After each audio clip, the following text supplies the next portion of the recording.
Morning, guys. Just turn on the mic. We're just waiting for everyone to enter before we start. So please hang in there.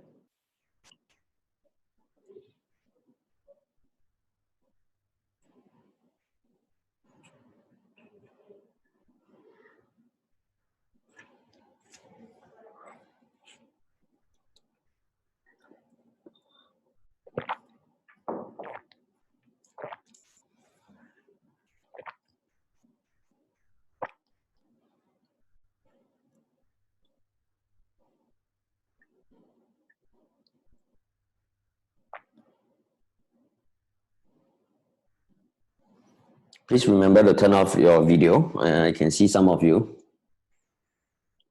You can see Milson smiling.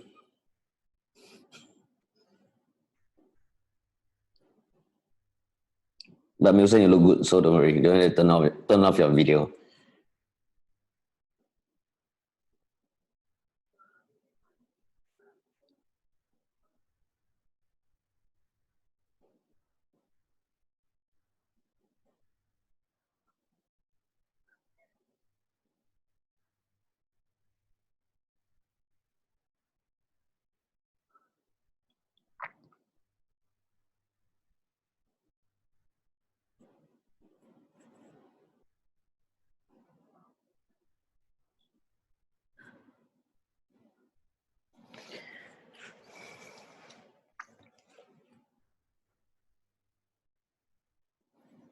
Since we're waiting for most of the people to be coming in, just give you a quick update on the performance of SRI Lions, the soccer team. We just won a match 10-2 against Agents United Football Club, which is made out of agents from all agencies. So well done, Team SRI Lions.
We'll be starting in the next probably 2 minutes. 2 minutes we'll be starting.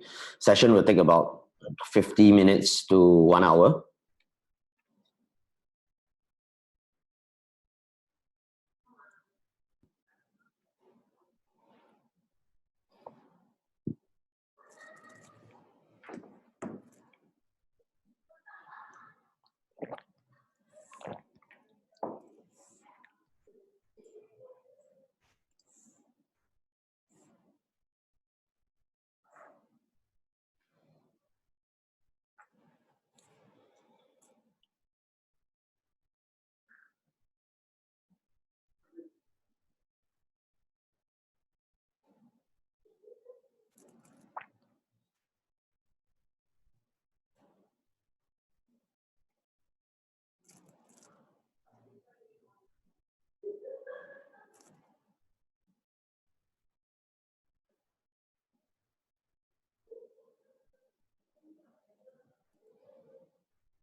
Okay, I think we can start. Thanks for waiting. As usual, we needed time for people to come in. Um, Very good morning to everyone. So after Bruce and Benson has shared on productivity and the general outlook of what is happening to COVID-19, how is it affecting our market? Today we will zoom in into primary home sales. I've extracted some of the slides that we wanted to share on Keynote also. But this time round, I'll just share a bit. There'll be a lot more to share with you during Keynote, which we are all looking forward to the new date. So we'll start off by talking about the primary home sales in this COVID-19 and how you should be running a business. We have seen a very short slowdown across the market generally, but I am sure that now, if you all can feel it, it has, like what Bruce has told us about the statement released by the MP, that it seems like it's part and parcel of life now. Everything is recovering. It's not as intense as before. So let's look at some statistics to see how you should be running your sales in the primary home area. Okay. So of course, we had two similar pandemic across history to look at. I want to pay attention to the timeline of these two pandemic. First one being the SARS. Second one, of course, is H1N1. The rest that are not largely impacting the market, I will skip just for reference purpose. So I extracted this timeline from Straits Times that was released on 15 March 2013. So what you can see here on the timeline, that it was on the March of 12 in 2003 that we had WHO, which is the World Health Organization, announcing a global alert on SARS. So that's the start date of a pandemic across Asia particularly. And then, of course, we can see that the period of infection was actually intense but short. So we saw that Singapore was declared SARS-free on 30th of May. So a difference of timeline of about 3 months. And of course, for H1N1, pandemic was declared by WHO on 11 June 2009. It has not been solved till now. I mean, H1N1 is part and parcel of life now. It's just another influenza that we are dealing with it quite well. But of course, they put a post-pandemic phase on the 10th of August 2010. That was about a year plus. So any impact should have seen a recovery after 10th of August. So this one actually lasted about a year plus. So we have two pandemic dates to look at and see how it impacts our market, particularly on the new homes. But of course, for now, we want to look at how the private residential property price index was impacted during this two period. So here I highlighted in the green zone of first quarter of 2003 to second quarter of 2003. So you can see that for SARS, we were already on a flat ground on the property price index. It didn't really drop much further. There wasn't a huge impact on the property price index during this 3 months. March, April, yeah, May, 3 months, yep. So another portion, H1N1, which was from June 2009 to August 2010, in fact, it was reacting on the opposite, where you see that the property price index was on a steep rise.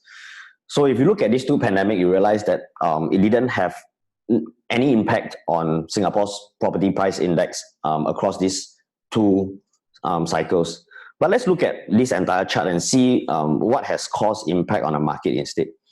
So if we look at post-SARS and post-H1N1, since there was no impact on the property price index during the period of infection, you realize that thereafter, during the post period, you see that the climb was fast and furious and is steep. So this is something that your buyers should be taking note of, other than just looking at the volume that we will be sharing in the next few slides or so. You want to see that the property price index was not largely affected. Then, of course, we have one of the steepest drop in 1996, 1997 onwards, and that's your Asian financial crisis. This was the entire period which ended at about end of 1998. You have another dip in your property price index from at the end of 2000, starting of year 2001. This was the burst of dot-com bubble. So if you can look at this slide, this segment over here, because of a build-up of the tech firms in Silicon Valley, where the bubble burst in the end of year 2000, there was a steep drop in our property price index. And when it was out of the bubble burst, out of the crisis, that's when SARS immediately took place. So you can see that SARS wasn't impacting the market as much as a global financial crisis or a macroeconomic crisis. So you can see it was just flat on ground, and then of course the recovery took place quite fast thereafter. We take another global financial crisis or another crisis. You can see that the next one was the global financial crisis. Sorry, that's the Lehman Brothers, your subprime. The one was end of 2008 to 2009. So you can see that there was another steep drop of about a year. You have another one, two more actually. So you have another drop of about 3 years in property price index, and that was our internal cooling measure. That was TDSR that was introduced in 2013 that caused another big dip in our property price index. And then of course in 2008, 5th July, the date where they introduced another cooling measure, because you can see after the TDSR from 2013 all the way to end of 2017, where we have a drop in property price index, the market recovered after these 4 years. The property price index was on a steep rise, and then after that, of course, the introduction of the cooling measures actually brought the property price index to a halt. So if you study this entire chart, you realize that in summary, a pandemic that has happened in history across the world, regardless of how large the infection can be, how huge the mortality rate can be. Property price index in Singapore wasn't affected. There was no or actually very little impact on our property price index. It was strong. The fundamentals are good. In fact, if you look at those that have caused in historically causing a steep drop in our property price index, are either your macroeconomic crisis of these three, and of course internal cooling measures that the government has introduced. So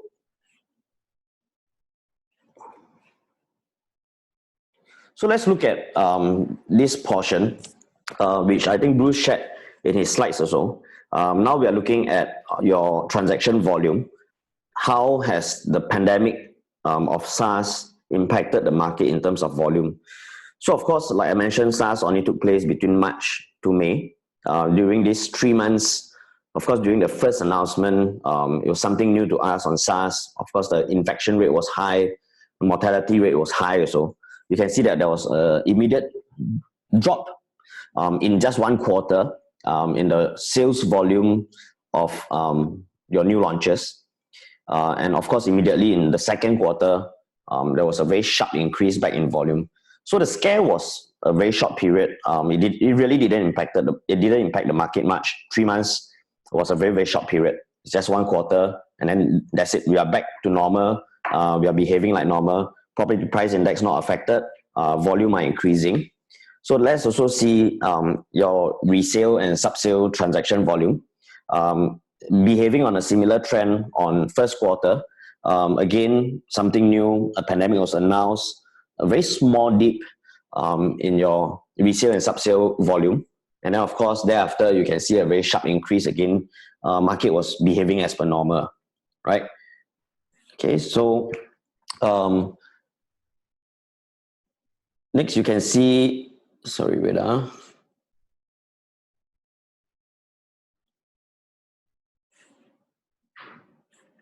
Okay, so next you can see in terms of landed volume, you can see that the behavior is somewhat similar also. not much difference. We again a dip during the first announcement and a quick recovery back in the second quarter.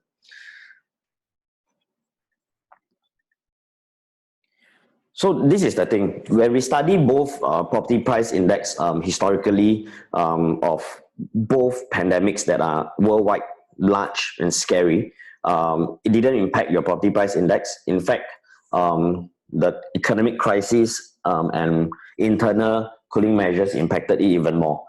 Similarly, in volume, the recovery phase was very, very fast. So all these scare and worries that your buyers are having are all uncalled for, they're unfounded, because it has been proven in terms of price and volume, everything was strong. So here's the thing. My question posed to all of you that are tuning in, which is scarier? Is it the COVID-19 or is it your mindset? If we are being scared by some cancellations in viewings because of some scare and everything, and you're staying at home, you're not working, you're not doing anything, it's really scary, scarier than COVID-19. So it has been proven historically. It's something that I think everybody should now feel that it's already not impacting our market largely. I think business should be back as per usual, or maybe even more intense. So let's see the next few slides. You can see that while you were resting at home, or while you were being afraid of probably stocking up your mask and toilet paper and everything, Park Canberra and EC sold 64% of its 496 units on day one launch. I think they achieved a 64% sales, which is extremely high. But of course, this is an EC. Next, you can also see that the M drew over 2,000 visitors on the first weekend of preview. They have a check cut off now. I heard checks are overwhelming. I know many of you have submitted checks as well.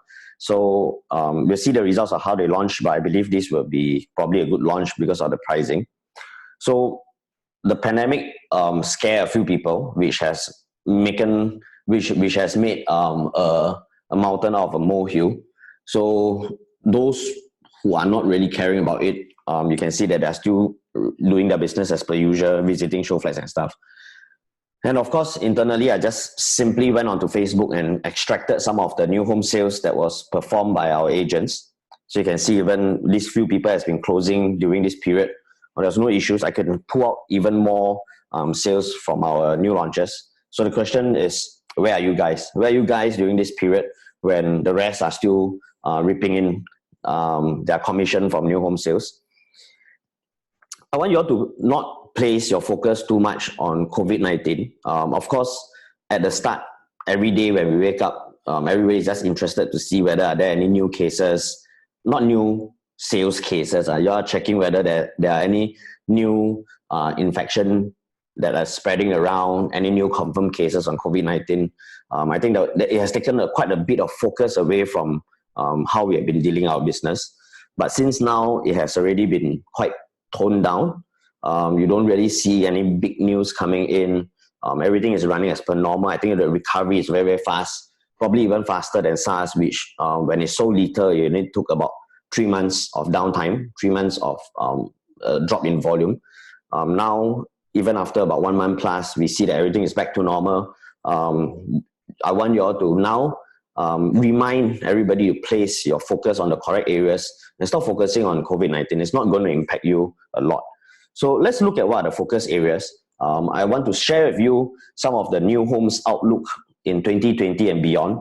The reason why I'm not doing an outlook of just this year, which traditionally we are always doing outlook of the year for the start of the year, and we stop there, is because this year is a bit different from all previous years that we have been running.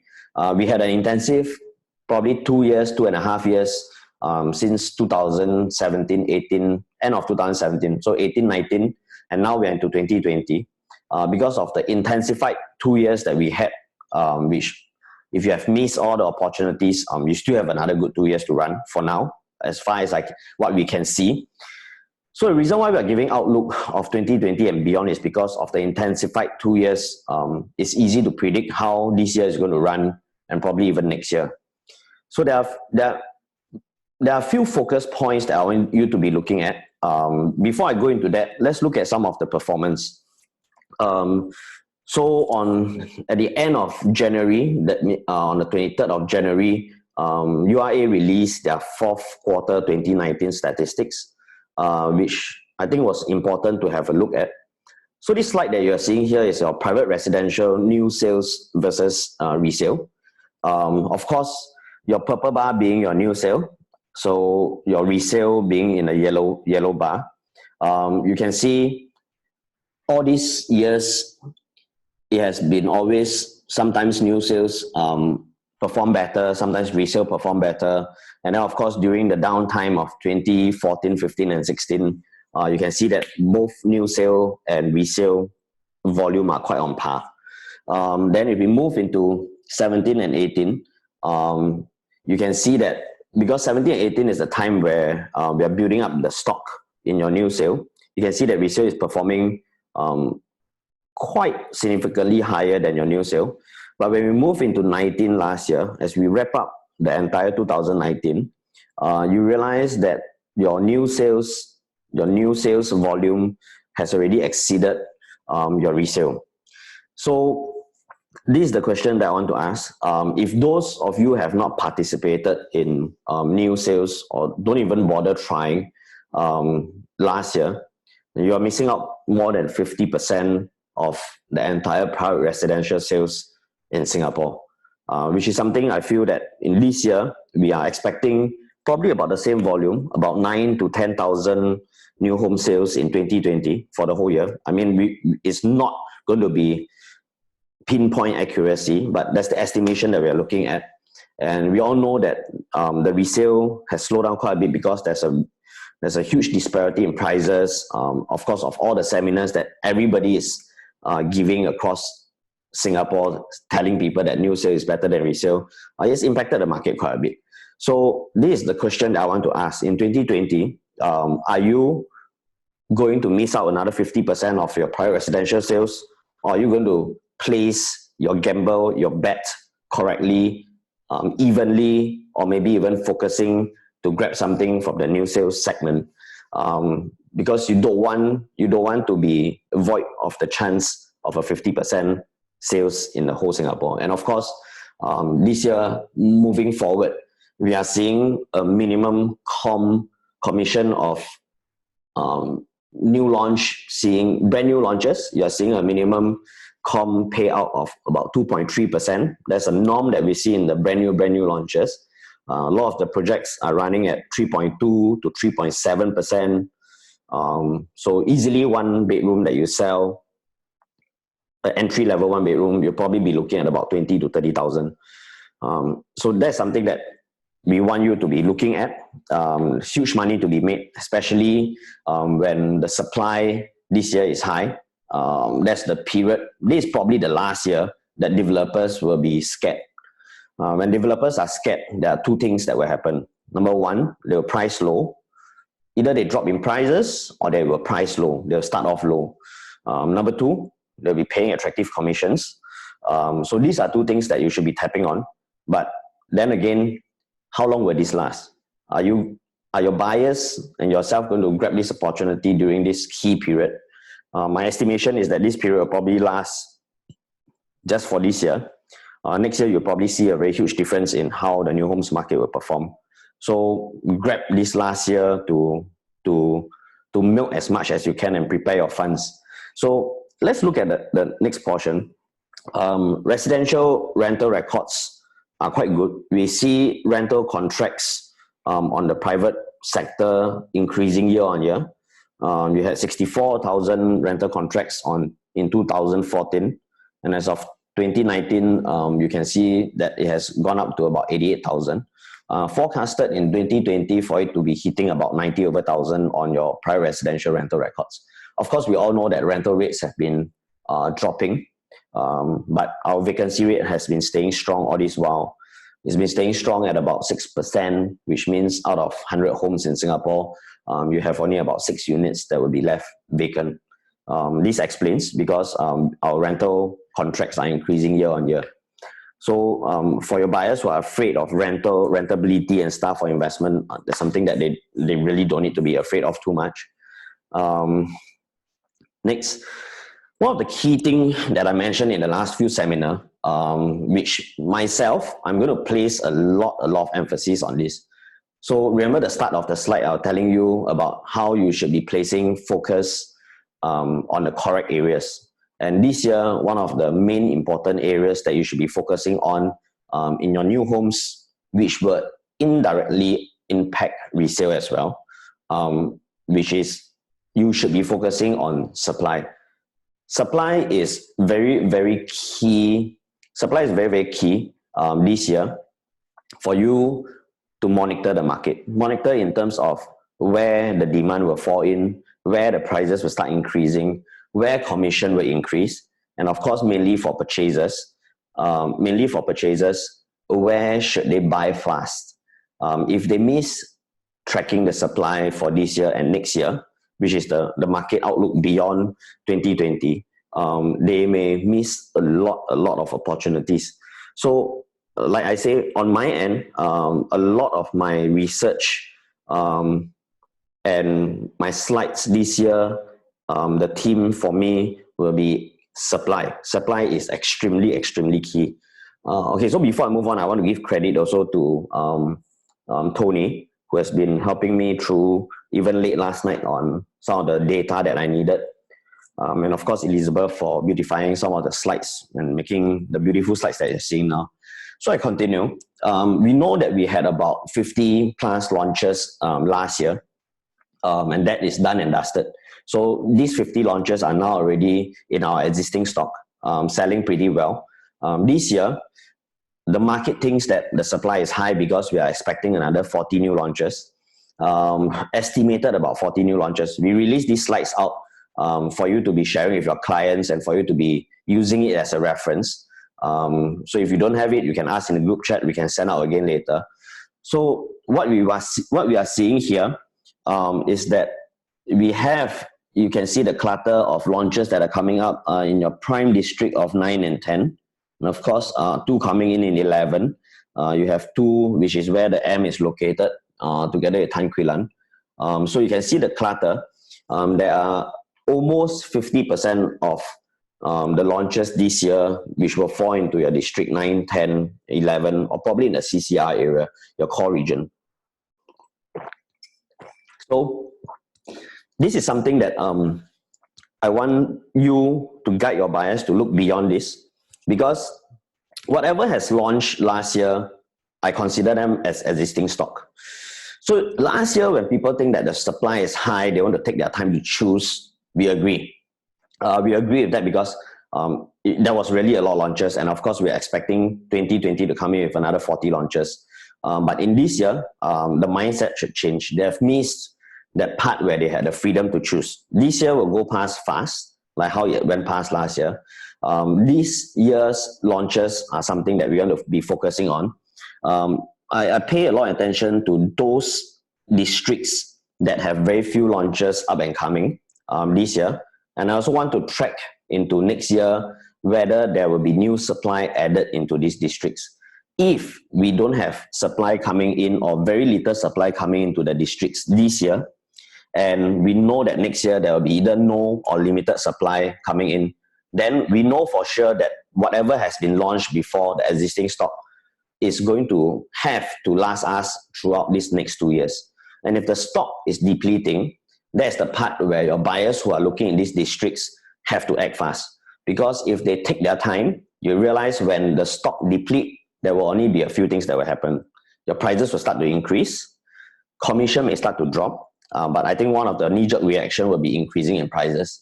And based on our experience and how we have seen things, the prices can increase beyond what you can think of. It can be quite crazy and people will still buy. Why? It's exactly the same thing that's happening to your toilet paper, your toilet rolls, your masks, and your hand sanitizers. When there is no supply, prices will start to increase, demand will go even crazier. And this is exactly what is going to happen in these 2 years, which is why I wanted you all to pay a lot of attention to the supply. So let's have a very quick look over here. Some of the districts which are now in white are not having supply of launches this year, right? And some of those, especially in 19, you can see that there's only the Ola EC that was already previewed in 19. Private residential, we don't see any supply coming in this year. You have 17 and 16, which is also not having any supply. But of course, let's move on. We see the next few slides, and let's analyze where the supply is coming in from. So we ask ourselves the first question: what have caused us a huge supply of launches in the last 2 years was actually Enbloc. So Enbloc over here, we took this extract from HProp. So we can see that Enbloc volume was high in 2017 and 18, but there was a drastic drop after the government came out with the cooling measures targeting at developers with extra IBSD. You can see in 2019, the Enbloc volume actually dropped tremendously. So just so you know, I'm not going to show that, but I went to study. You realize in 2005, 6 and 7, 10, 11 and 12, and of course 16, 17, 18, where there's higher Enbloc volume, it coincides with the stock in the market.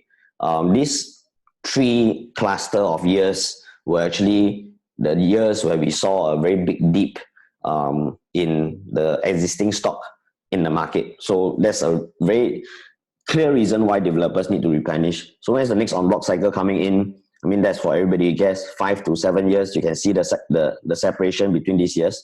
But of course, this is not our topic. We can talk about this later. But let's look at where 2019 Enbloc came about. There's a very small Enbloc sales inside here. You can see these are the list of 2019 Enbloc.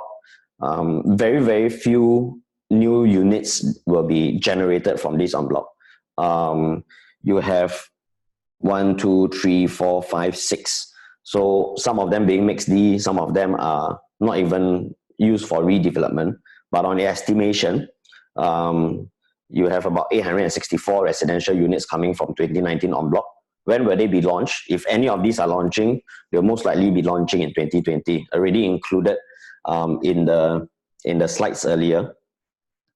So next one, we know that Enbloc in future will not, probably in the next few years will not be, the tap has been turned off, we will not be seeing new supply for Enbloc. So we take a checklist on that, we take a check on that one. And now we look at the future supply from government land sales. So these are basically our 2 main sources of where supply of new homes will be coming in, right? Number 1 from Enbloc, which we know the tap has been closed. Number 2 from government land sales, which we know the government is moderating. So I've compiled this first half 2020 GLS. Of course, this includes the spillover of second half 2019 GLS. They are all included inside. So this reserve list should be good enough to see us through the year. They'll probably add in a few more lands second half, but it wouldn't be too much because these reserve lists were brought forth from 2019 already, and no one has triggered the bidding of this land yet. So let's run down the list quickly. You have Yishun Avenue 9 EC coming up on a confirmed list. Tanah Merah Kechil Link, this is a mixed D. So the estimated tender dates are already here. Canberra dual plot A and B, one being 220 units, the other 455. Fernvale Lane, District 28, having a new EC coming out also. Jalan Anak Bukit, mixed D, you can see that they have about 865 units. Of course, the reserve list, Dairy Farm, Diamond Road, Hillview Rise, and another EC coming up in Tampines Street 62. White sites, giving the flexibility of developers to do anything to the sites. You can see there's Marina View, Woodlands Avenue 2, and Kampong Bugis. So all in all, when I exclude EC, of course EC is a standalone by itself. When I exclude EC, we estimated a new incoming stock of about 5,970. So if these lands are going to be bidded, they will then form up the new stock for 2021, next year, right? So anything that's going to be bidded now, they will most likely be launched next year in 2021. So the earlier 2 plots that were bidded there were your Urwell Bank and of course your Bartley plots. These 2 plots have already been bidded this year, Most likely, they will be launching earliest by end of the year, end of this year, or maybe early next year. So I've included these two plots into our slide here. So you can see we have this. Bartley is located over here. And of course, Irwell Bank is already included in this list. Where is it? Let me see. Here. Irwell Bank is located down here. So I've included them into your 2020 stock so that we be very clear what is coming up in 2021. So over here, we plotted another map to show where the lands are coming up in 2020 government land sales, which will be forming up the new launch supply in 2021. So you can see again some of the districts that are not having lands are repeated again over here. So you can see there are 3 plots coming up in District 27, which is quite right because we don't see a launch in Yishun for quite some time now. Then 28, that is your Fernvale EC. There's nothing coming up in 19, right? In the earlier part, I've already shown that there's nothing coming up in 19 as well, except Ola. Now in next year's stock, you'll probably not see anything coming in 19. And of course, over here we have Marina View, which will most likely be your Marina 1. And then some of the sites in Dunman, Tanah Merah, only 1 plot coming up, nothing coming up in District 17.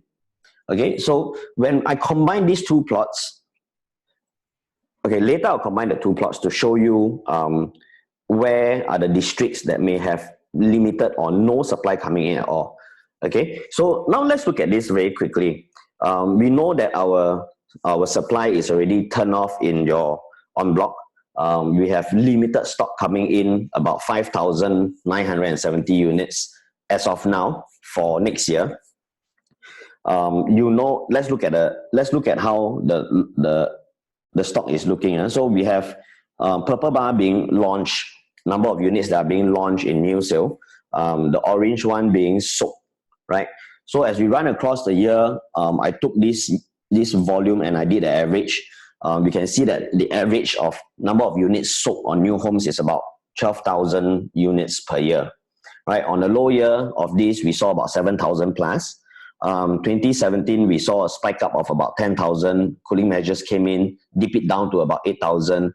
And of course, after post cooling measures, people are still consuming the stock. You are seeing that 9,000 plus new home sales done last year. So estimated this year, we should see stock of about 12,000 coming in the 40 launches. And of course, over here, the estimation of take-up rate should be about 9 to 10,000. So what we want to be looking at is, what about next year? So this year's stock is a spillover from the en-bloc craze and some of the GLS land that was sold last year. Then what about this year? This year, based on what we see in the GLS land, including those under reserve list, which will form up the second half land GLS land list for second half this year, you are seeing that we are estimating only about 5,970 units in supply for next year. Even if they're going to release a few more lands, second half, announcing a few more lands, they may not, they may. You'll probably see a very small increase in this supply. And this is something that I really want your buyers to be forward-looking and to be looking into this stock. Because as we enter into this area where the stock is being suppressed or is dwindling, that's where you want to be running instead of strolling. No more window shopping. You need to be focused in what you want to buy before you hit the craze. Right? So will we continue to have good demand? We will, because in the past years, you are seeing that we are running at about 16,000 units per year, 15,000, 14,000. And during this TDS, post-TDSR period, you see that our new home sales volume dropped by about half. All right. So there's a pent-up demand that is not used over these 3 years, right?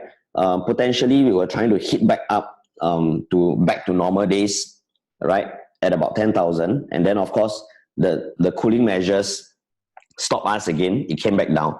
So over these years, there are a lot of pent-up demand and wealth accumulation on the new home side. showing good last year, hitting about close to 10,000. But I'm very, very sure that in the next 2 years, especially the stock dwindling, you will probably see similar demand or take-up rate of new home sales, or probably shooting even higher, because this pent-up demand is no joke, right? I'll be sharing a bit more in depth during keynote, a lot more in depth, telling you about where you can target these people, which are the segments you should be looking at. But this is the part I want you all to be focusing on today for the supply. You can see that this supply is muted, highly muted, almost about half of what has been launched in the past maybe 2-3 years. So simple economics explain. We know that supply is pending to drop significantly coming next year. This year, supply is still high, but it's a part whereby I feel buyers should not be sitting on the fence and waiting this year, because supply next year is forecasted to drop. And we have seen this many, many times, using trends to show you, and a simple economics explain, right? Equilibrium on current market is here, where supply is high, okay, prices are low. We know as per next year, you have a forecasted drop in supply. When your supply shift with lower quantity, naturally your prices will increase. Simple economics, but it's happening every cycle in the real estate market, but buyers are still missing out. So supply is key. You should be talking about to your buyers about supply, not being into, oh, this year we have about 40 launches, I can take my time to choose. It's about being ahead of the market, knowing that next year I have muted supply. Whatever supply is in the market will run out fast. If I don't take action now, I will only see prices increasing, right? So I don't want to be just talking about normal, simple economics. I want to show you, based on history, what happens when supply dwindles, right? So based on this chart, so Bert did this chart for me. What we have done is to plot out your stock. Okay, this shows your private residential stock. Okay, your supply, your stock across the years. And we plotted your URA property price index on the same chart, right? So your property price index here, your private housing stock here. And let's look at what happens when supply dwindles historically, last time, right? So you can see here, over here we have good supply. When the stock dwindled in 1999 and year 2000, what happened? Your price increased. There's a very sharp increase over here when there's a drop in stock, right? The next one we want to see, again in 2005, 6 and 7, one of the biggest dip in terms of the stock, saw similarly one of the sharpest increase in your property price index, right? So we have 2 on 2 now, drop in supply, increase in price. Next one, we have a dip in supply again, low supply over here in 2009 and 2010, subdued as compared to the rest of the years. If I put the average across, you see another sharp increase in prices over here, property price index. And then we went up in 2011, another dip in supply. This one is not too significant, but you can see that it reacts accordingly. Your property price index is on the uprise also. It increases whenever stocks deplete. And then, of course, over here in 2017 and 18, you realize that we are on a climb up. We are supposed to be on a climb up, right? Sorry, I mean over here, when you have very high volume, you see a opposite reaction. There's a drop in property price index. And then when there's a low supply forecasted in 17 and 18, you see the prices starting to increase again.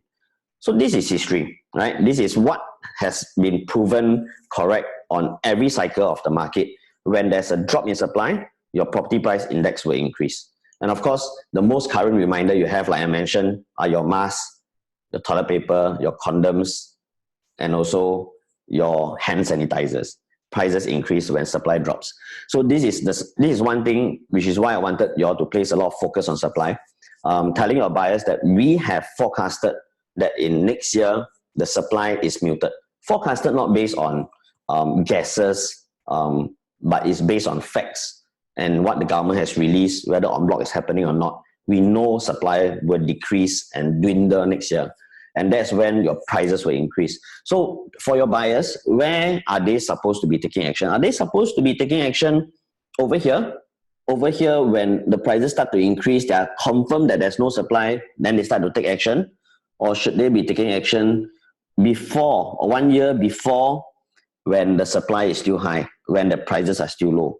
You cannot be waiting until next year when the supply starts to dwindle and then you start to enter the market. It's too late. So that's what forecast is for, right? So we have seen these case studies before, but I just want to show you, because based on these years of 2005, where supply is high, take note of this, 2005 where supply is high, 2017 where supply is low, okay? So let's look at this. Kingsford Waterbay was launched in 2005 when supply was high across the entire market. And then 2017 was where we saw a very sharp increase in the prices in Kingsford Waterbay because supply was dropping, based on the chart I showed you just now. So over here, we can see, I used this example a few times. I added a few more later for you to take reference. We will keep adding on case studies for you to look at. Okay, so from here, you can see in 2015, when I show you in the chart, supply was high, prices was low. They were selling their 3-bedroom compact only at 900,000. And then in 17, 18, where I show you there was a dip in supply, right? You can see that one level above the 5th floor has increased price of about 208,000, just one level difference because of the entry timing difference. One entered when the time of supply was high, when everybody think there were choices, supply was high, bought at a low price, versus somebody who will rush in to buy when supply dwindle. These are people who are acting on herd instinct. Because if you think about it rationally, after 3 years, the prices have increased about 200,000. Would you even enter? You wouldn't. But in that moment, when the confidence level of the entire market is boosting, when there's low supply, people are rushing in to purchase, there will be people transacting at a much higher price. So this is the part where I want you to be educating your buyers that now with this forecast, this is probably the last year or one of the last window for your buyer to take in any of the units that is in the market now. The window is here. Okay, either they enter here to earn the appreciation, or they wait for next year to pay the appreciation. So that's something you want to be looking at. We look at another stack in Kingsford Waterbay. Again, similar trend on 2015. This is another 3-bedroom unit on stack 30, 8th floor. Again, sold at 992. You give it another 2.5 years later, or close to 3 years. A second floor, this is 8th floor. A second floor sold at 1.2 million. This is crazy. So there's a price increase of 213,000 on a much lower floor because of a difference in timing entering the market, right? We didn't have all these stats and data in the past to share with buyers. Now we have. So buyers should also know that in the past we couldn't advise them as well as we can now. And now we have all this information on hand. We want them to take the correct action. Similarly, and in 17, like I showed you in 17, when Clement Canopy was launched, supply was still high that time before the drop in supply where the prices increased. Clement Canopy launched 18th floor, 3-bedroom at 1.47. Okay, 18th floor, 3-bedroom at 1.47. And then just a few months later, on 2018, when supply dipped, prices start to increase crazily. You can see 17th floor now is transacted at 1.58. So 17th floor, one level lower than 18, was bought at 110,000 higher than 18th floor. Did it increase after that? Yes, it did. So you can see just maybe about 1, 2 months or 3 months later, 17th floor, 14th floor and 12th floor, 14 and 12th floor, lower than 17, are already transacted higher than 17th floor. And this is the part that I'm telling you. After we have observed how developers behave in so many cycles, we know when they are scared, they are really scared. That's when they really treat agents like king. They give you high commission. They are afraid that nobody will buy their stock. They give buyers a very good price. But I can tell you, they can 变脸. You know, 变脸, change face super fast. When the stock is dwindling, they know they are in control. There's nothing else they will listen to. They will only look at their figures. They will grab this chance to ramp up their pricing. You have seen, how would it be possible in a right frame of mind, like as of now, to think that a level difference of a 3-bedroom or 2-bedroom in a mass market area, suburb area, can be priced 200,000 difference? This is not 9, 10, 11, but that is what happens, right? It has been proven. Let's look at another one. Seaside Residences. Again in 17, you are seeing a similar trend. It all acts the same as the charts that we have been seeing. So you can see in Seaside Residences, 10, 11, 13 floor, your mid floor, for a 3-bedroom, I think this is a 3 or 4-bedroom, you can see that the prices are at 1,006 per square foot, on a mid 1,006 at about 2 mil, right? And then people who chose to buy later at the end of 2019, right, when Seaside stock is dwindling, you realize even a second floor can be sold at 1,007 per square foot and slightly higher than those that bought on the mid floor. So this is the part. Ask your buyer which point do they want to enter. If they want to enter like those that I've shown making money from it, they have to enter fast. So what if we break it down even further? What if we break down the supply even further? What I've been talking about was in general term, showing you that next year's supply will be subdued, it will dwindle, prices are bound to increase. This is the year for all of you to go out there to milk the market, give correct advices, and get all the high com in. But what if we break down the supply further? So now Tony has provided this chart to me. Over here, we have plotted private residential excluding EC of unsold stock supply, uncompleted supply by districts. So meaning to say completed projects that are selling, for example, Marina One, they are not included inside. So these are uncompleted, unsold stock, which is important. This is as of yesterday when he pulled out the data.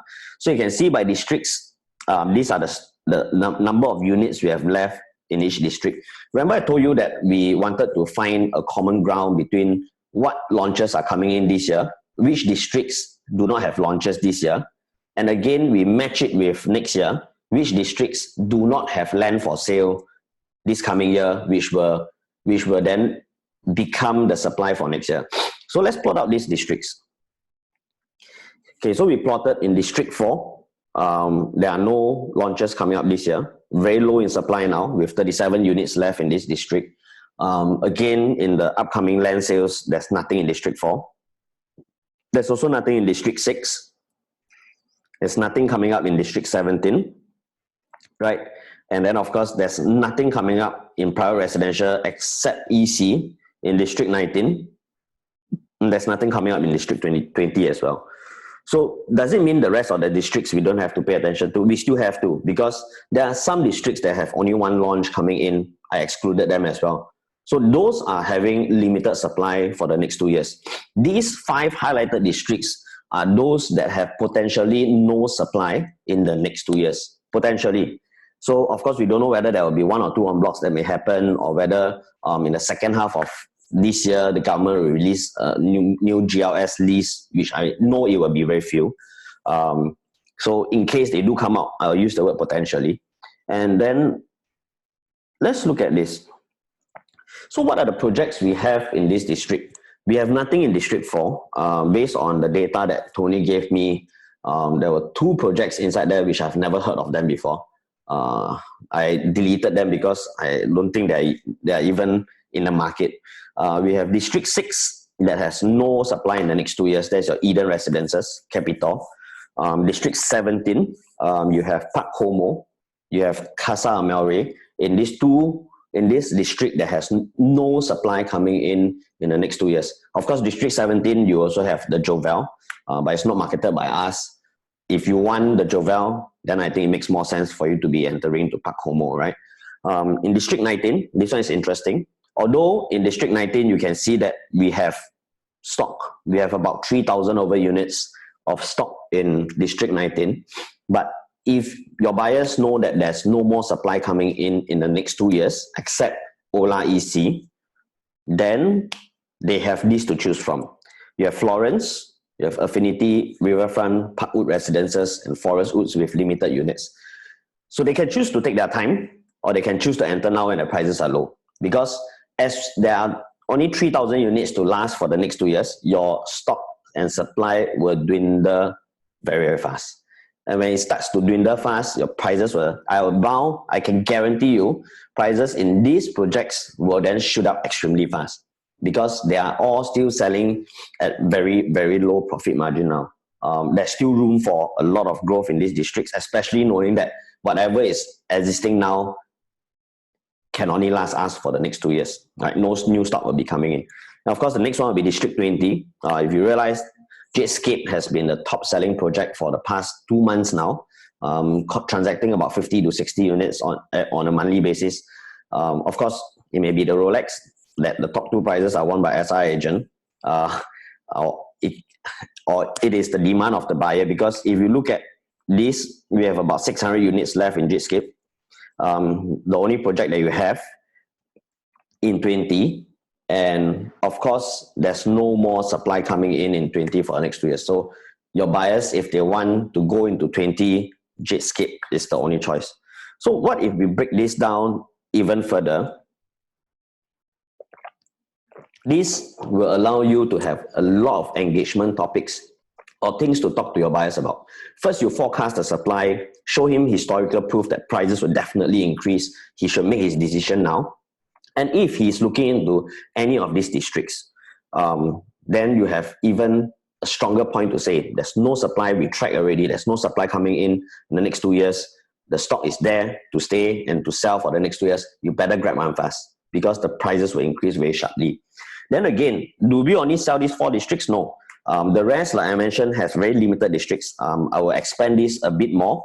I will share with you during keynote to give you a more detailed breakdown of which are the districts that have no more supply coming in or very limited supply.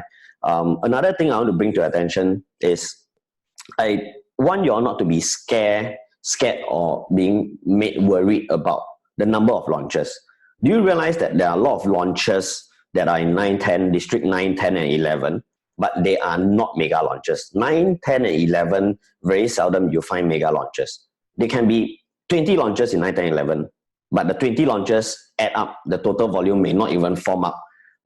Maybe 3 launches in District 19 or 3 launches in the mega launches. So you can see from here, the existing stock after launching so many projects in District 9, 10, and 11, your stock is actually not a lot if we break it down by district to run, right? Of course, we haven't added in the new planning. Those who do not have planning approval are not added into this stock. No one can track that yet. So I would say that even in District 9, 10, 11, don't be scared and be turned off by the number of launches, because each launch are very small bite size. The stock that you see here are good enough to run. And because when there's high stock, the prices are low. I show you already, right? So it's a good time to enter as well. Of course, some of the other districts, we can zoom in a bit more, but this is some of the focus point that I wanted you to look at. Then now, what if we break down the stock and supply even further, right?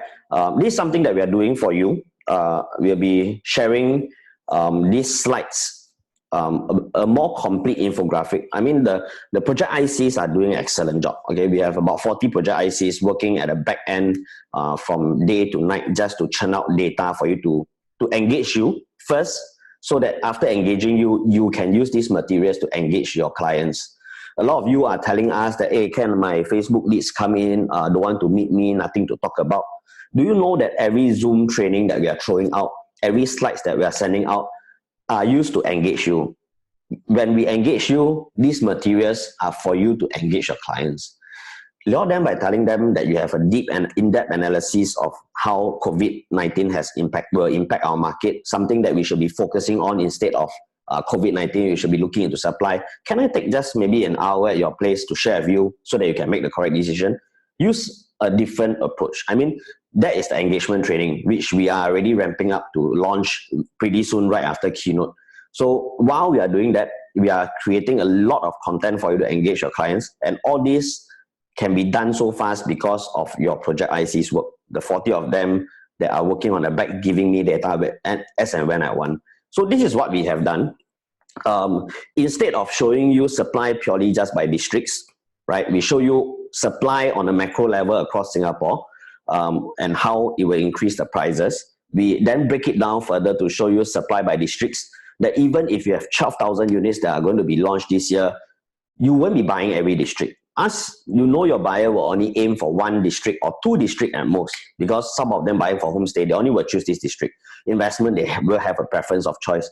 And when you break it down by districts, it doesn't seem so much anyway, right? And then we track what is upcoming in the next 2 years. If there's no supply or limited supply, you know the supply is there to stay. Prices will increase, right? This is the third segregation we do. So what if we break down supply instead of districts? Now we break down supply by quantum. Do you know this is interesting? Because when we came out with this, last night Bert was rushing this out for me. Again, data given by Project ICs. We compiled one bedroom that are still below 700,000. And it's quite surprising to see that out of the entire inventory that SRI has, so we're only tracking based on what we have. Of course, we only want you to sell our projects, right? But of course, if you have other, we will stop you from selling. But it just makes us sad. But okay, anyway, so if we track whatever inventory we have in SRI, you can see that one bedrooms that are below 700,000, we only have one unit left in Whistler Grand. Okay, we only have 2 units left in Riverfront Residences, and we only have 18 units left in the Tapestry. And all in all, we add up, there are only 21 units of one bedroom that are below 700,000. So if your buyer is having a budget of about 700,000, he doesn't have a lot of choices, and he doesn't have a lot of time, because anytime this is sold, is fully sold, Riverfront will be gone soon, and you'll probably have 18 units in Tapestry. When it's TOP, the prices were bound to increase. So these are their choices. When you show them, this is show hand. You choose it, or you have to grab it fast and see how the prices go. What if we move on to the next tier? We move on next tier of one bedroom from 700,000 to 800,000. I put limited supply. There are only about 100 over units, 100 odd units left that are in this range. And it's scary because SRI covers maybe about a good 60-70% of most of the iconic launches, or probably the mass market launches that you want to talk about. We are in most of the projects, right?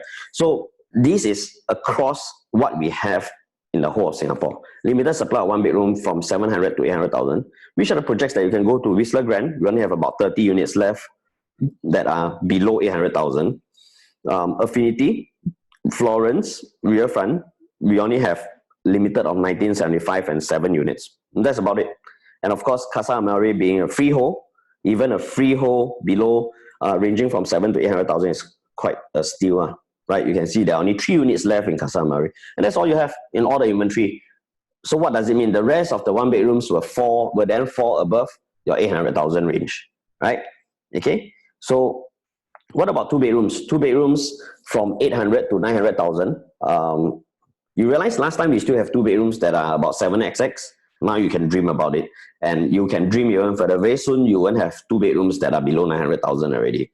So if you are looking for 2 bedrooms ranging from 800 to 900,000, whatever we have in stock, again, is left in Whistler and Tapestry. And these are the developments that buyers should be grabbing based on their budget, and that's where you should be selling as well, because these are the low-lying fruits. It's very, very, very easy for you to convince. What about 2 bedrooms of 900,000 to 1 million? To me, this is quite a non-price already. But again, on this non-price, we are also seeing very limited stock in Candice. We have in Florence, Riverfront, Whistler, Park Como, Tapestry, and that's about it. The rest of the projects are either sold out on this quantum of the this type of the units, or they are priced even higher. Meaning to say, 2 bedrooms very commonly will be priced above $1 million.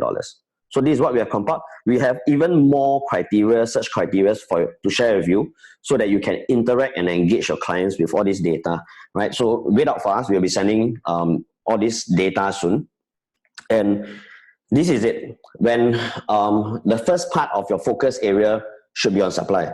Supply can be broken down into a few things. Don't always be scared by news that they tell you, oh, there's a very huge supply coming. Number one, we need to break down. Break it down by what? Break it down by future stock that's coming in, forward looking. Number two, break it down by districts, because your buyers look by districts. Let them know whether there's stock or no stock coming in. And when there's stock, how much is coming in, whether prices will increase. Third one, break it down by quantum. If your buyers are saying that they have this budget, break it down. Show them the supply that's limited. And I will tell you, if we don't chase this year, we will lose out a lot next year, really. Your buyers will be paying a much higher prices. And two more points for me to share on where your focus should be. Why I say prices will increase other than supply. What we saw here is drop in supply, increase in price. Can I show you another part now, the last segment, where I show you increase in demand will also increase in price. So why I say there will be increase in demand in compact units, this is something that I have spoken to the company about last year. Yep, last year. I gave a few seminars on this. I just want to bring a refresher on this, on the URA guideline on the average sizes. Because recently when I was doing a proper actual planning on a consultation basis with a developer, I realized that this guideline has a very, very big impact on the market. I sent a text out. I don't know if you have seen it. But this is something that I really want you all to educate your buyers urgently so that they know that it is really very hard to get compact units in future. So let's look at what was the change in the guideline. So this is the part where they cut the number of units allowed to be built. Of course, a lot of other agencies are saying that, this is because the number of units will drop, supply will drop. I think that is really not very important because the drop is only about 20%. What is most important to be looking at here are your sizes. So what is the change? In the past, right? In the past, the average size was 70 square meter. There were 4 areas. Your Telok Kurau, Kovan, Joo Chiat, and Jalan Eunos. These are traditionally landed areas where they will have more stringent requirements. The average size needs to be 100 square meter, right? Now, this new guideline that came in, of course, this does not include projects or developments within this central region. So like a Bank, it falls in the central region. They are not impacted or restricted by the 85 square meters ruling. So the new ruling states that from 70 square meters, now your minimum size has to be 85 square meters. So your average size grew from 70 square meters to 85. Naturally, it drops the number of units, right? But of course, the unit sizes will then increase, right? And of course, instead of 4 areas, URA and LTA has now identified 9 areas where the average sizes have to be 100 square meters. This impact is extremely huge because anything that falls within this 9 area, and as long as you have an average size of 100 square meter, I can guarantee you there's no way they can plan for a 1-bedroom. And it's also very hard for them to plan for a compact too. So units are going to be extremely large in these 9 areas, right? So we talk about these 9 areas later. We talk about it now. So which are these 9 areas? We have Marine Parade, Joo Chiat, Telok Kurau, Balestier, Stevens, Pasir Panjang, Kovan, Shelford, Loyang. One project that comes to my mind immediately is Kent Ridge Hill Residences. So Kent Ridge Hill Residences, we just sold 1 unit a few days back. It's located within your Pasir Panjang zone. If this area, if it is not it has already been slated as 100 square meters average ruling in Pasir Panjang, which means in future you will not see any new stock coming in that will have 1-bedrooms. If your buyers are looking for 1-bedroom in Pasir Panjang, Kent Ridge Hill is the only launch that is there now. Your buyers have to grab now because in future they will not be able to find any more 1-bedrooms. They can buy from the resale market, but new stock, you will not have any 1-bedrooms. Right? So these 9 areas are chosen because of the congestion that was created in these areas. So they are reducing number of units. They only want families to be staying inside there. Your traffic will be controlled in that sense. Right? This Marine Parade area has also killed off a lot of your en-bloc potential because this area consists of where Seaside Residences is, where your Laguna Park, your Mandarin Gardens are all inside. So imagine developers are going into these developments and they are ruled by 100 square meter ruling. Number of units will decrease. Number of sellable small units may not be possible. And it's very scary. Of course, large developments got better flexibility, but it's scary. It may have reduced the chances of their en-bloc potential in these areas, right?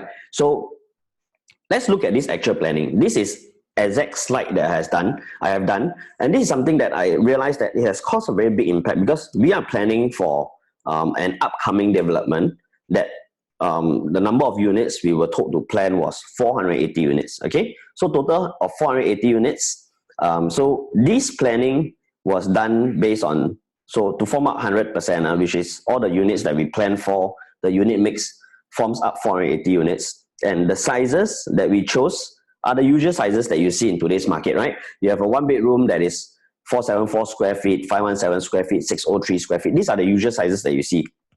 And when you add up all this, we are able to achieve an average 70 square meters, right? We are able to achieve an average 70 square meters. And we took an average price of about 1,600 per square foot to do an estimation on the prices.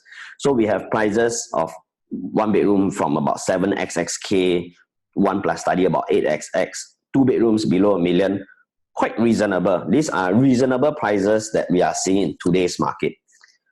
But then we realized, hey, now is the 85 square meters ruling. And when I did my planning, I tell you, I struggled big time in order to achieve the 85 square meter ruling. So let's look at this. In order for me to achieve the similar planning on an 85 square meter ruling, I have to add in a lot more larger units, you realize. Okay, the largest units over here are a 4-bedroom deluxe of 1,000, 2,003. In order for me to throw in one bedrooms or still maintain my one bedrooms, I have to throw in very big units over here, right? And when I throw in very big units, I still couldn't achieve the one bedrooms. I cannot have units that are 474 square feet. I couldn't, right? So you realize that I only can start off with a 1+ study. My 2-bedroom compact has increased in sizes as well, right? All the unit types increased in sizes if you do a comparison. And then I managed to just achieve 85 square meters. So let's dig deep into these two. We do a comparison. In the past or current launches, a lot of developers like to achieve about 70% of compact units because this is where their sales volume will be. They can clear the development fast. Based on our 70 square meters ruling, we only managed to achieve 63%. Based on 85 square meters ruling, now we only managed to achieve about 50%. But let's look at this. Your sizes have increased significantly. Your unit types no longer can have a 1-bedroom. And this is, mind you, this is based on a 480 units development, right? The unit sizes all started to increase crazily. Can see, right? And then naturally, it will impact your prices. So you can see from here, entry price of 7xx is no longer possible. I would now need to have 8xx as entry price for 1+ study. My 2 bedrooms no longer have below $1 million. My 2 bedrooms now will start from not even 1 million, starts from 1.1 million. Right? My 3 bedrooms starting from 1.5 now. In the past, I could have still achieved about 1.4. Right? My 4 bedrooms are about 2.1 million now. In the past, I could achieve below 2 million. And of course, you need to have large units of 5 bedrooms. Okay? And in order for me to, if I want to achieve 1 bedrooms coming in, I probably need maybe 4 or 5 units or maybe one stack of penthouses that are about 2,000-3,000 square feet in order to fit in the smaller one. So this impact is real, extremely real. You will, moving forward from now, you will see developments outside central region to be larger in sizes. The planning is having a big problem now, really. So you will see units that are larger in sizes. You will probably see fewer compact units. You will see bigger units. And all this will just mean one thing, that your quantum will start increasing. So this is where the compact units in existing stock will be in high demand. Because as these new launches start to come out and buyers realize, hey, all these new launches seems to be out of reach, or because of the new average sizes, I better go and grab what is in the existing stock. So your existing stock demand of compact units will increase. Not only the compact units, across all units, it will increase. When will it increase? Pretty soon. Once you see this new planning start to take place, in actual fact, you will see your existing units will start to fly. Okay, so this is based on actual preliminary planning for upcoming development. Next, I want to update you on this also. So other than that, before that, what will then happen to the 9 areas of average 100 square meters guideline? It's going to be a lot more, it's going to be a lot scarier than the 85 square meters. I already had problem planning for 85. I can't imagine having to plan for 100 square meter. I'll probably have 2-bedroom deluxe and above, maybe 3 bedrooms and above. I don't think I can even maybe fit in a 2-bedroom. They'll probably have 3 bedrooms. So if you have buyers looking into these 9 areas, 1 and 2 bedrooms, they need to grab now, because once the stock is gone, the prices increase. That's it. There's nothing for them anymore, right? So the next one, I wanted you to update you on this. So this is something interesting. It's not released in the news or anywhere, but because of the planning we are doing with developers, we know that there's a new SCDF fire code that was updated in December, right? What's the new code? There will be new bomb shelters. Remember the days where you have bomb shelters within your units, right? You have bomb shelters within your units, and then of course developers are smart. They wanted to have better, they threw in the bomb shelters into your staircases. We have been living with that for years. That means there's no more bomb shelters within units, just staircases. Okay, so as of 2nd December 2019, SCDF Fire Code 2018 released a memo to developers, and this is the part. They say all exit staircases must be naturally ventilated. Okay, when one of the staircase is used as a bomb shelter, okay, mechanical ventilation is provided, okay, is permitted, provided what? There is more than one staircase that is being naturally ventilated. So what does it mean here? It simply means that, okay, if today I have one block of the new launch coming up, I have one block, and I only have one staircase inside. That staircase needs to be naturally ventilated. And when it's naturally ventilated, it cannot be a bomb shelter. So where's your bomb shelter going? It's going back into your unit. Okay. On the other hand, if I have a block that has two staircases, right? There are two staircases. I have one that is naturally ventilated. If I have two staircases, I have one that's naturally ventilated because this is the requirement. The other one can be a bomb shelter. And then that explains this bigger block, I will have 50% of the units having bomb shelter. So what impact does it have on us? So like I state here, what are the implications? One staircase in each block to be naturally ventilated. Most of the units starting from 2020 will come with bomb shelters within units. Okay, what is the downside? Other than your average size ruling that increases your sizes, now your sizes will definitely be larger because there will be bomb shelter inside and it will increase the quantum even further. Some buyers will find bomb shelters a waste of space. What are the pros? I personally wouldn't mind a bomb shelter in the house. Of course, I pay more for it, but at least I have a store now, right? So this will solve the problem. So moving forward, will it be scary? Yes, because a lot of people may be priced out in that sense, but it will be a good thing at the end of the day because it becomes a storage for people who feels that there's no storage space in condo nowadays. So which is the first project that we will see bomb shelters? For it, the former Good Luck Garden that we are launching, you'll probably see 50% of the units coming in with bomb shelters. The ruling has already been passed out. Even when I was doing planning with some of the lands that were bidded recently, the plans that I'm seeing already included bomb shelters. So this is something that you probably want to speak to your buyers about, okay? Because when this news is going to be spread out even more widely, buyers who are looking for investor units, compact units, 1 and 2 bedrooms, they will really grab whatever is in the market now, because if they wait for the new launches coming up, you'll probably see bomb shelters in their compact units, which doesn't make sense for investors. So they need to grab their units now when they still have options, right? So this is real. I've already seen the plans. The bomb shelters are real. You will start seeing it very, very soon, right? So again, I use another set of economics to explain. Just now I show you that when there's a drop in supply, which is already forecasted, proven that there's a drop in supply, price increase. And today with these two factors of the SCDF bomb shelters coming in, compact units in the existing stock, demand will increase. That's number one. Number two, with the average 85 square meter new guideline and 100 square meter, unit sizes will become bigger. Whatever compact units you have in the market, again, demand will increase. Okay, and especially the 9 areas, your Cambridge residences in Pasir Panjang, your demand will increase. So again, simple economics explain, when demand increase, this is the price. When demand increases, price increase again. So when I'm telling you prices are bound to increase, I'm not joking. All these factors are pointing towards that, right? So where should you target? A lot of you are spending where should you target? I'm talking about which are the projects then should you be targeting. I will speak generally. The more in that one, I think I'll probably share with you on Keynote. If not, I got nothing to speak about already. But where should you be generally looking at? A lot of you, I'm not saying it's wrong. okay, you are spending good enough money in the upcoming launches where the competition is the highest, the costing may be the highest, no wrong. You can still spend there, but I need you to spend your marketing dollars and your focus onto existing stock as well. Why? Let's see this.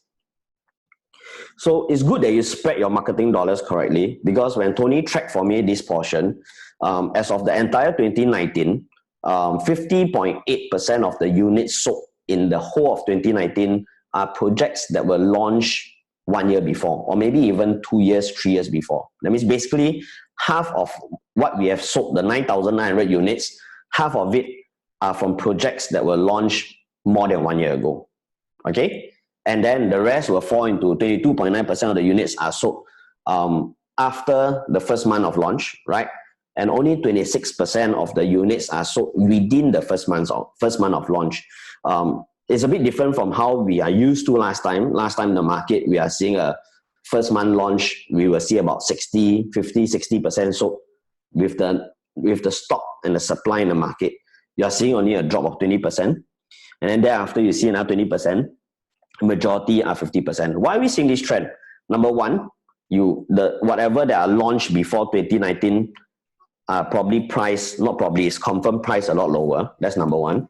Number two, commission are usually higher. Number three, like I mentioned, the compact units are far and beyond.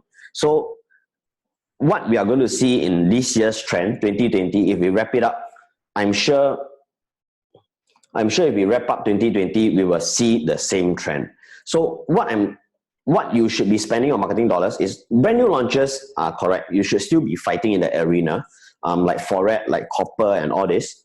You should be spending on marketing dollars on that, but you should not be throwing 100% into that. I need you to spread your marketing dollars and running campaigns or doing your targeting for projects that have already been launched. Because based on what trendings we have spoken for the past 1 hour, I will tell you your existing launches will probably fly a lot faster in demand. And that's what is happening to Jetscape as an example in the recent months. So spend your marketing dollars correct, spread it out a bit more. It will become more and more attractive for the launches that are already existing, right? So your buyers will say that I'll wait and take the gamble, right? A lot of them will say, fine, I'll wait. Even if you show me so much trend, I'll wait.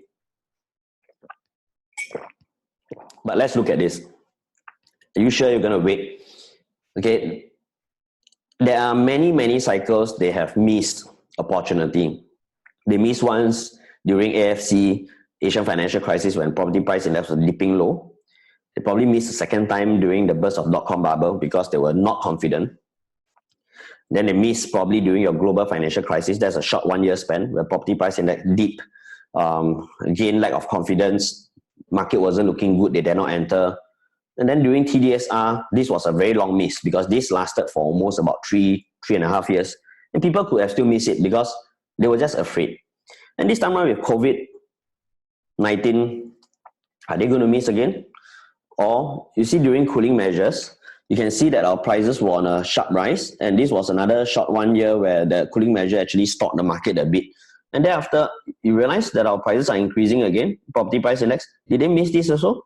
So if they missed all 5 windows, are they going to miss again now? Because we are predicting based on the supply trend we see, a breakdown by district supply, breakdown by quantum supply, based on the upcoming increasing sizes, increasing quantum, in installing of bomb shelters, your supply will cause prices to increase. And this is the prediction of increasing prices. Will they miss again this small little segment, small little window over here before the price increase? Or are they going to be again stopped and being stopped by the confidence level that they have missed all this because of COVID-19? Are they going to miss because of the lack of confidence again?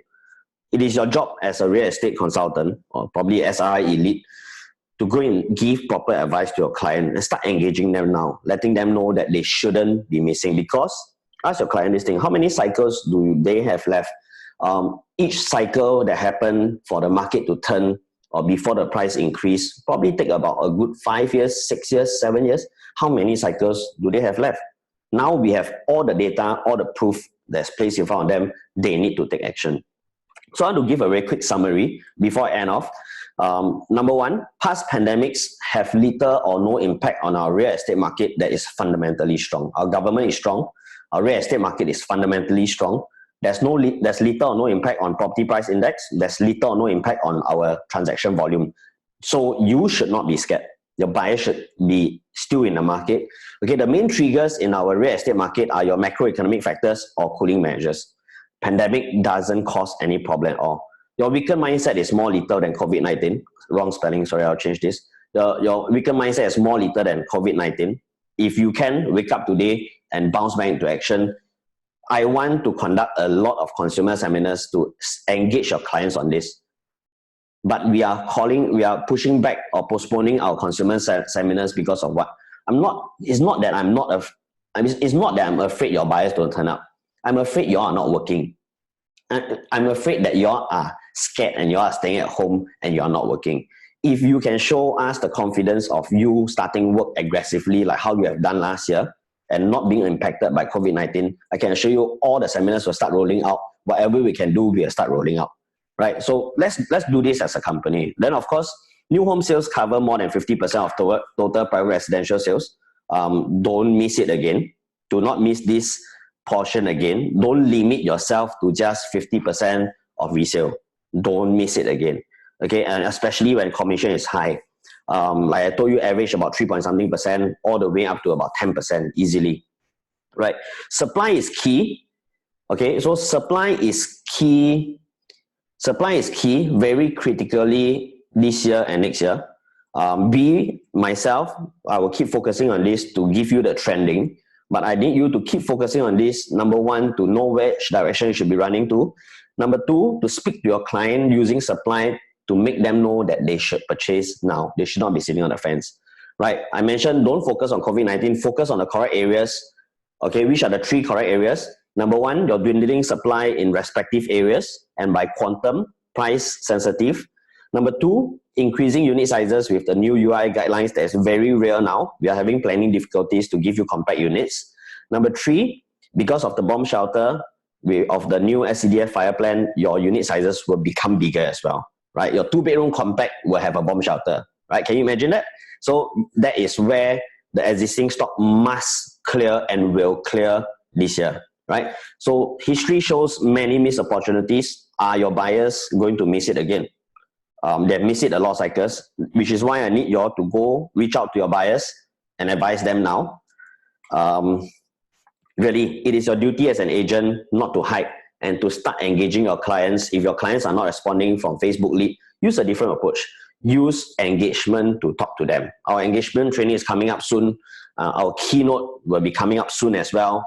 I can't wait to share more with you all. So for now, use this info, know what is happening in the market, have the confidence, hit out in the market again. We will be back to operation as per normal very, very soon. Right? So I'll see you all soon in projects. I'll see more closings. Till then, see you all in keynote. Thanks. Bye-bye.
Thank you. For dislodge. And much. And much. Okay, great, thank you. Average PSM 1800，应该是1800出。 Average 还是 from？